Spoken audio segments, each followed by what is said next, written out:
ছাত্ৰ-ছাত্ৰীসকল মই মৌচুমী তোমালোক সকলোকে জনাক মৌচুমী ইকো ক্লাছলৈ স্বাগতম জনাইছোঁ। আজিৰ ভিডিঅ'টোত আমি আলোচনা কৰিম ইন্টিগ্ৰেশ্যনৰ এটা কুৱেশ্যন যোনটোত আমি আজি কনজিউমাৰ সাৰপ্লাছৰ এটা মেথছ ল'ম। কনজিউমাৰ সাৰপ্লাছৰ ওপৰত আগতেও ভিডিঅ' আমি প্ৰভাইড কৰিছোঁ, কিন্তু আজিৰ ভিডিঅ'টোত আমি আলোচনা কৰিম যে কনজিউমাৰ সাৰপ্লাছৰ যদি এটা ফাংচন যদি ৰুট অভাৰত থাকে তেতিয়াহ'লে আমি কুৱেশ্যনটো কেনেধৰণে সলভ কৰিম, কাৰণ কনজিউমাৰ সাৰপ্লাছ হওক বা প্ৰডিউচাৰ সাৰপ্লাছৰ ফৰ্মুলাখিনি একেই হয়। ঠিক আছে, কনজিউমাৰ সাৰপ্লাছৰ ফৰ্মুলা কনজিউমাৰ সাৰপ্লাছৰ মতেই হ'ব, প্ৰডিউচাৰ সাৰপ্লাছৰ ফৰ্মুলা প্ৰডিউচাৰ সাৰপ্লাছৰ মতে হ'ব। কিন্তু ষ্টুডেণ্টৰ প্ৰব্লেমটো সেইখিনিতে আহি যায় য'ত এনেধৰণৰ কুৱেশ্যনবিলাক দেখে যে ৰুট অভাৰ থাকিব বা এটা ডিমাণ্ড এণ্ড ছাপ্লাই তেনেধৰণে দুটা ফাংচন দিয়া থাকিব, তাৰ পৰা আমি আকৌ ইকুৱেশ্যন বনাই ফাইনেলি আমি কনজিউমাৰ সাৰপ্লাছ হওক বা প্ৰডিউচাৰ সাৰপ্লাছ হওক তেনেধৰণে ডিফাইন কৰিবলগীয়া হয়। গতিকে এনেধৰণৰ কুৱেশ্যনখিনি তোমালোকে চাবা আৰু যিমানখিনি ঘৰত প্ৰেক্টিছ কৰিব পাৰি সেইটো লেভেলত কৰিব লাগে, কাৰণ এইটো নহয় যে তোমাৰ যিটো তুমি ফৰ্মুলা জানা সেই ফৰ্মুলা মতেই যে জানিলোঁ বা পৰীক্ষা তেনেধৰণে কুৱেশ্যন আহিব বা কৰি যাম সেইটো নহয়। গতিকে আমি যিমানখিনি প্ৰেক্টিছ কৰোঁ সিমানেই তোমালোকৰ পলিচ হ'ব, সিমানেই তোমালোকে কুৱেশ্যনখিনি কৰিব পাৰিবা, কম সময়ত কৰিব পাৰিবা, যিহেতু বহুত কম সময় থাকে এখন কুৱেশ্যন পেপাৰ কমপ্লিট কৰিবৰ কাৰণে। ঠিক আছে, গতিকে আশা কৰোঁ আজিৰ ভিডিঅ'টোত যোনটো কুৱেশ্যন আমি আলোচনা কৰিছোঁ কনজিউমাৰ সাৰপ্লাছৰ ওপৰত সকলোৰে কনচেপ্টখিনি ক্লিয়াৰ হ'ব। আৰু যদি আজিৰ ভিডিঅ'টোত বুজি পাইছা তেতিয়াহ'লে প্লিজ এটা কমেণ্ট কৰি জনাবা আৰু নেক্সট কি টপিক লাগে তেতিয়াও জনাবা। ঠিক আছে, এতিয়া চোৱা আমাক এটা ফাংচন দিয়া হৈছে, কোনটো ফাংচন যোনটোক আমাক দি থোৱা হৈছে। ঠিক আছে, গিভেন আমাক দিয়া হৈছে Q equal to root over 100 minus 2/3 p এই ফাংচনটো দি থোৱা হৈছে and the value of p is 54 which is also given. okay, যেটো কিউৰ পিৰ যোনটো ভ্যালু হয় সেই পিৰ ভ্যালুটো দি থোৱা হৈছে আৰু কিউৰ যোনটো ফাংচন হেতু দিয়া হৈছে, কিন্তু কথাটো হৈছে যে ইয়াত ৰুট অভাৰত দিয়া হৈছে। যেহেতু ইয়াত আমাক দিয়ে থোৱা হৈছে the value of p is 54, then কিউটো আমি এনে ধৰণে যদি প্ৰথমতে উলিয়াই লওঁ, কিউটো কেনে ধৰণে উলিয়াম 100 minus 2/3 ইয়াত পিৰ জেগাত আমি ডাইৰেক্টলি কি বহাম 54 ইয়াত বঢ়াই দিব পাৰো। কিউৰ জেগাত 54 কিয় বহাব পাৰো? কিউৰ জেগাত 54 বহাব পৰাৰ একমাত্ৰ কাৰণ এইটোৱে হৈছে যিহেতু চোৱা এইটো আমাৰ পিৰ যোনটো ভ্যালু হয় সেই পিৰ ভ্যালুটো আমাক অলৰেডি দি থোৱা হৈছে, আৰু ভ্যালু যদি এনেধৰণে দি থোৱা থাকে তেতিয়াহ'লে অবভিয়াছলি আমি এইটো বঢ়াই ল'ব পাৰোঁ। ঠিক আছে, এইখিনি কেলকুলেশ্যন কৰা, কেলকুলেশ্যন কৰিলে কিউ ইকুৱেল টু 100 মাইনাছ এইটো কাটিলে হ'ব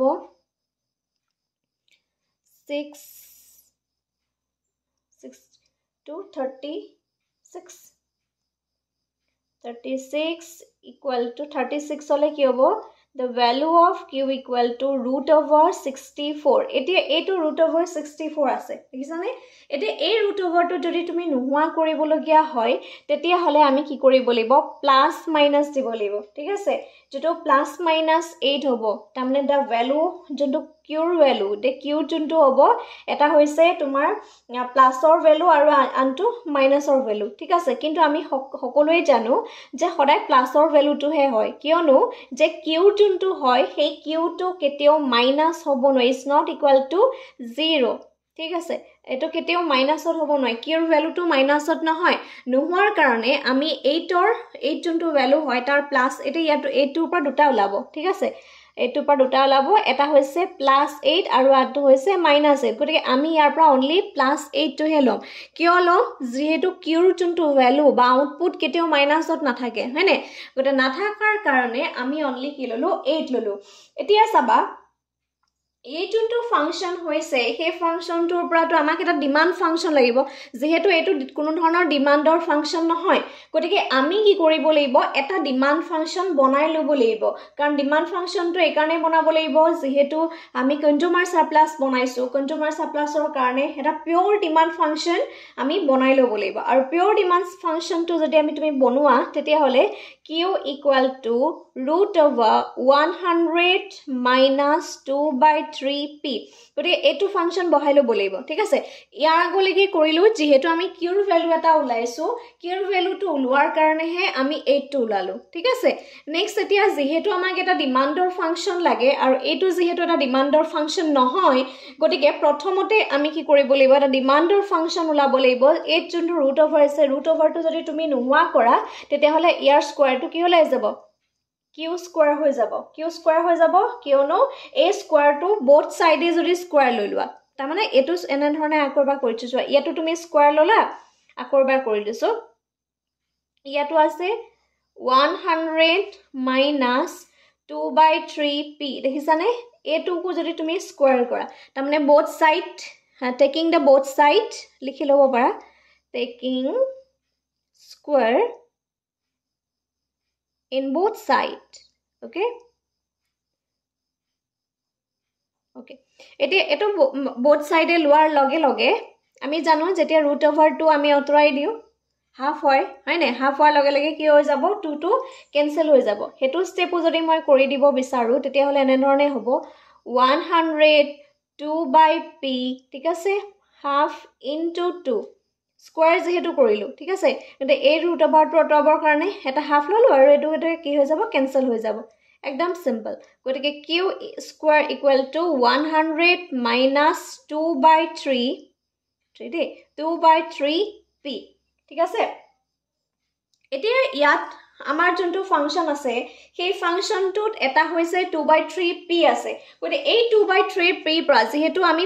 সকলোৱে জানো যেতিয়া আমাক এটা ডিমান্ডৰ ফাংচন লাগে বা আমাৰ এটা এভাৰেজ ৰেভিনিউ ফাংচন লাগে তেতিয়া সদায় আমি প্ৰাইসটো ৰিপ্ৰেজেন্ট কৰাকে বনাও ঠিক আছে যেহেতু প্ৰাইসটো ইয়াৰ কি হৈছে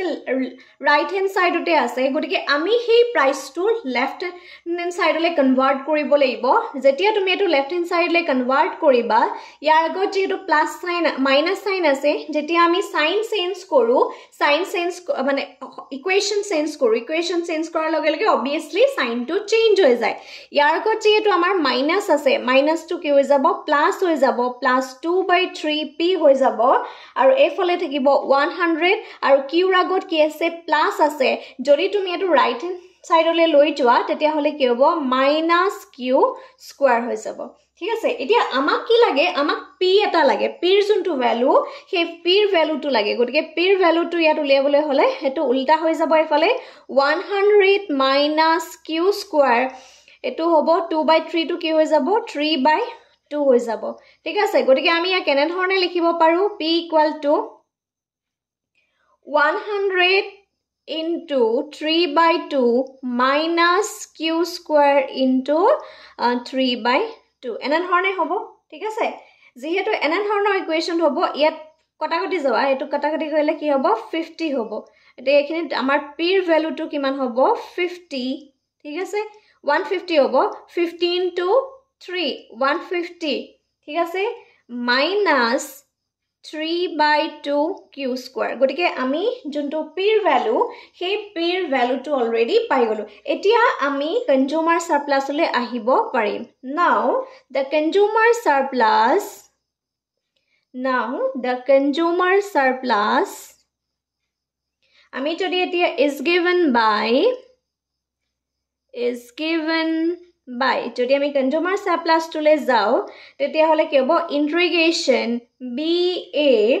এতিয়া ইয়াত আমি কি লম ডিমান্ড ফাংচন টু লম তে কনজিউমাৰ সাৰপ্লাস লৈছো নহয় তে কি লৈছো ডিমান্ড ফাংচন লৈছো এটো কথা মন কৰিবা কনজিউমাৰ সাৰপ্লাস লৈছো that means আমি ডিমান্ড ফাংচন লৈছো p into q এতিয়া ইয়াত যোনটো ডিমান্ড ফাংচন আমি অলৰেডি বনালো সেই বনোৱাৰ ফাংচনটো আৰু ইয়াত যোনটো q ৰ ভ্যালুটো আমি 8 পালো 8 and 0 এতিয়া ইয়াৰ ঠাই তুমি ডিমান্ডৰ ফাংচনটো লিখা কি লিখিবা 150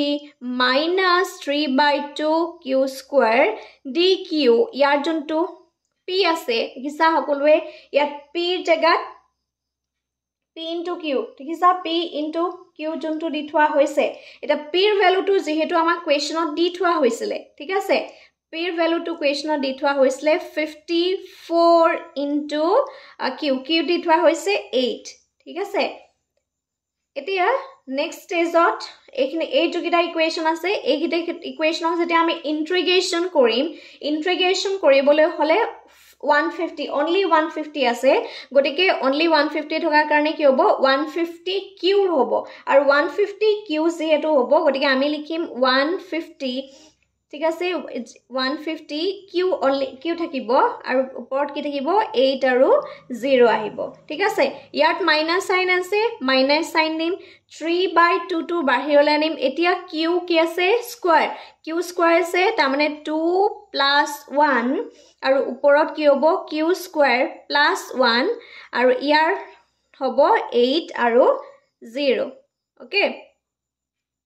যেহেতু আমি ইন্টিগ্ৰেশনটো কৰি গৈ আছো লগলগে আৰু এটো 54 * 8